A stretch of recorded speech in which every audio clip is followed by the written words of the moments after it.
So I want to continue talking about faith and how faith is based off of calling things that be not as though they are, right? Or though they were. What are you speaking? What are you saying?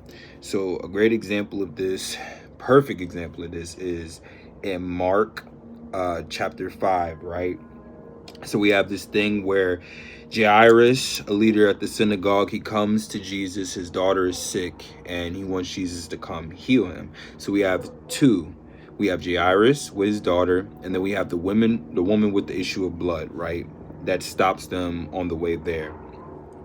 And so we have this thing where, and I'm reading from the NLT version right now, and in verse 28 it says, "For she thought to herself, if I can just touch his robe, I will be healed." Immediately the blood stopped, and she could feel in her body that she had been healed of her terrible condition.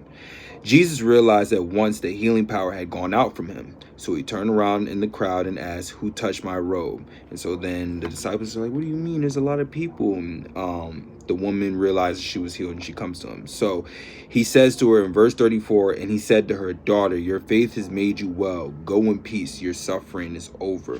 So we have this thing where she said to herself, right?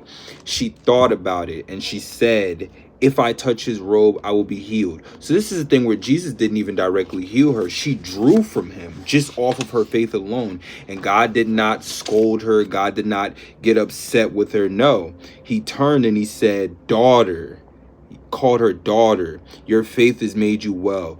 Go in peace. Your suffering is over." So we see this thing where by what she said, right, she was healed. You have, oh, give me 1 second. Sorry. We have here, because I want to pull up the KJV. In the KJV, it says in verse 28, "For she said, if I may touch but his clothes, I shall be whole." So she was meditating. For she thought to herself, for she said, she was uttering, she was saying, if I touch him, I will be whole. So it continues, and in verse 35, it says, while he was still speaking to her, messengers arrived from the home of Jairus, the leader of the synagogue. Messengers.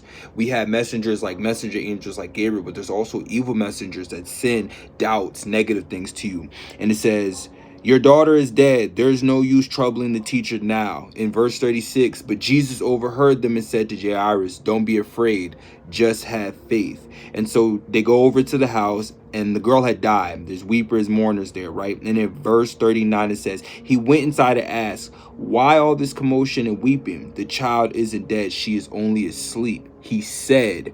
Then if we go to verse 42, and the girl who was 12 years old immediately stood up and walked around. They